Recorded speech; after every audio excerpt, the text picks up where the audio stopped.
TV news सबसे तेज। हमारे चैनल को देखने के लिए लाइक करें, शेयर करें और सब्सक्राइब करें और देखिए आज की ताजा तरीन खबर। भिवंडी तालुका कुरुंद फाटा पे कुंभी समाज द्वारा वर वधू मिलावा के लिए नाम नोंदनी का कार्यक्रम चल रहा था, जहां पे 50 लड़के मौजूद हुए तो वहीं पे 25 लड़कियां मौजूद हुई, जिससे ये लगता है कि लड़कियों का जो है जनसंख्या बहुत कम लग रहा है और ये बहुत बड़ी सोचने वाली बात है। और ज़्यादातर लड़कियां पढ़ी लिखी मिल रही हैं और ज़्यादातर लड़के जो हैं पढ़े लिखे उतने नहीं मिल रहे हैं, इसलिए भी शादियों में बहुत अड़चन हो गया है। जो कि आजकल आप देख रहे होंगे कि जो बच्चे हैं बहुत ज़्यादा उम्र दराज हो जा रहे हैं, फिर भी उनकी शादियां नहीं हो पा रही हैं। तो चलिए हम दिखाते हैं और सुनवाते हैं मान्यवरों को। इस अवसर पे उदय दादा भी पहुंचे थे और भिवंडी तालुका अध्यक्ष माननीय श्री विकास यादव साहब भी पहुंचे थे। तो दिखाते हम आपको वहां का दृश्य और सुनवाते हैं कि मंडल द्वारा क्या कह रहे हैं लोग।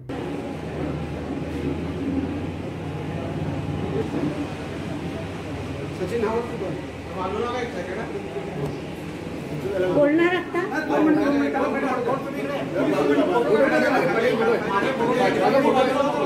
हाँ, यहाँ पे आज जो मराठी जनता आता या संस्था स्थापन होऊन जवळजवळ 11 वर्ष झालेले आहेत।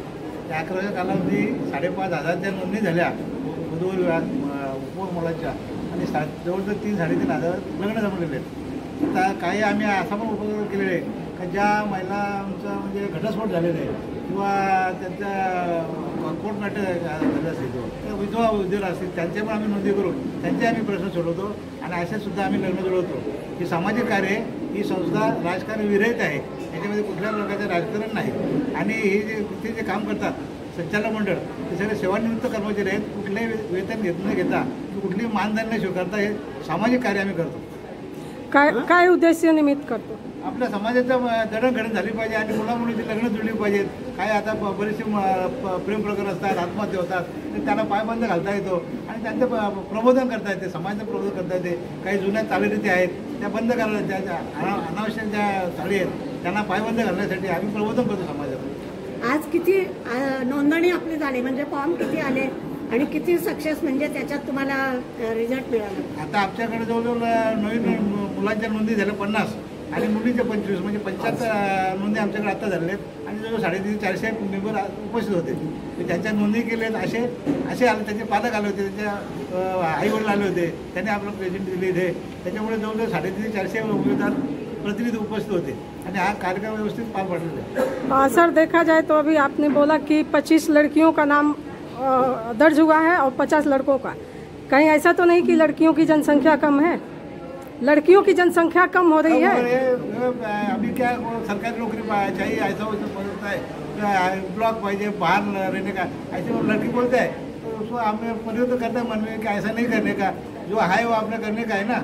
शादी तो होना चाहिए, ज़्यादा रहेगा तो हाल बढ़ जाता है और आगे भी प्रॉब्लम रहता है ना, इसलिए उसको हम प्रबोधन करता है कि ऐसा मत करो।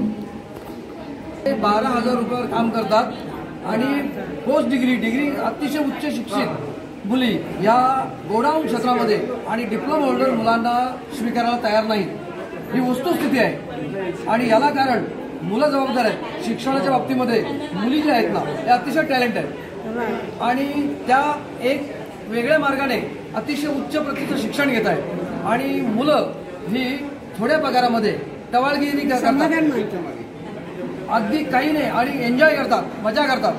आणि ही वस्तुस्थिती पालकांना जे आई वडील आहेत यांनी यांना पायबंद घातला पाहिजे, पण पालकांच्या सुद्धा क्षमतेच्या बाहेर ही मुलं वागतात आणि यामुळे याला पायबंद घालण्याचा प्रयत्न आमच्या कुंभी सेवा संस्थेच्या माध्यमातून आम्ही निवृत्ती समाज प्रबोधन करण्यासाठी जे सेवानिवृत्त आम्ही आहोत हे सोशल वर्क करतोय। कुठल्याच प्रकारचं मानधन घेत नाही, त्यांना योग्य मार्गावर आणणं, हे सगळं हे जे प्रेमविवाह होतात हे सगळे मनी प्रॉब्लेम, कुठे पगार मिळतो, काय करतात, पण त्यांची जी संस्कृती आहे मुलांच्या आई वडिलांचं जे वागणं ज्याला म्हणतो, पूर्वीच्या काळामध्ये काय म्हणत असत की या मुलांचं वागणं चांगलं नाही, यासाठी प्रबोधन कोण झालं पाहिजे, आई वडिलांचं सुद्धा करणं गरजेचं आहे. ते म्हणतात one can take horse to the water but can not drink. आपण घोड्याला तलावापर्यंत नेऊन नेण्याचं काम मी केलंय, पण पाणी प्यायचं कोणी आहे, स्वतः प्यावं त्यांनी स्वतः प्यायचं. पण हे पिण्याचं काम जर समाजामध्ये प्रबोधनामध्ये झालं तर अतिउत्तम हे कार्य आहे, अतिशय चांगलं कार्य आहे. हे 10 ते 11 वर्षापासून कुणबी समाज सेवा संस्थेच्या मार्फत अनेक परिचय मेळावे होतात.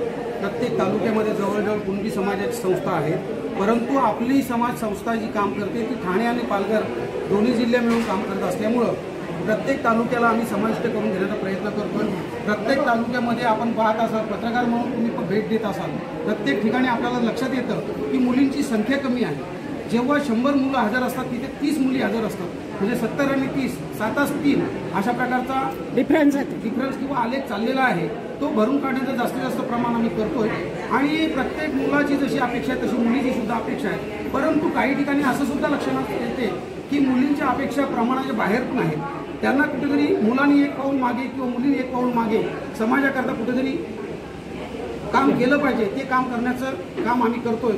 कुठे उणीव भासू नये म्हणून त्यांच्याशी तडजोडी करण्याचं काम सुद्धा आम्ही करतोय. आणि जर मुलींना येणाऱ्या अडीअडचणी असतील, त्याच्यानंतर अध्यक्ष साहेबांनी सांगितलं की विधवा मुली असतील ज्यांचे पती ॲक्सिडेंटमध्ये गेलेत, आजारामध्ये गेलेत, कोरोना काळामध्ये गेलेत, त्यांना सुद्धा आम्ही चांगली चांगली स्थळं देऊन शोधून देण्याचा प्रयत्न करतोय. त्याच्यासाठी संस्थेला जर थोडाफार हातभार लावावा लागला तो सुद्धा हातभार लावण्याचं आम्ही काम करतोय. आमच्या संस्थेवर काम करणारे जरी आम्ही 20, 22, 25 लोक असलो तरी पूर्ण ठाणे जिल्हा आणि पूर्ण पालघर जिल्हा आमच्या सोबत आहे. कुठल्याही गोष्टीला आम्ही कमी पडलेलो नाही, याच्या पुढेही पडणार नाही. आणि जास्तीत जास्त समाजाची सेवा करण्याचा आम्ही प्रयत्न करू, हे तुमच्या माध्यमातून आज समाजाला शब्द देतोय आणि थांबतोय. जय हिंद, जय महाराष्ट्र.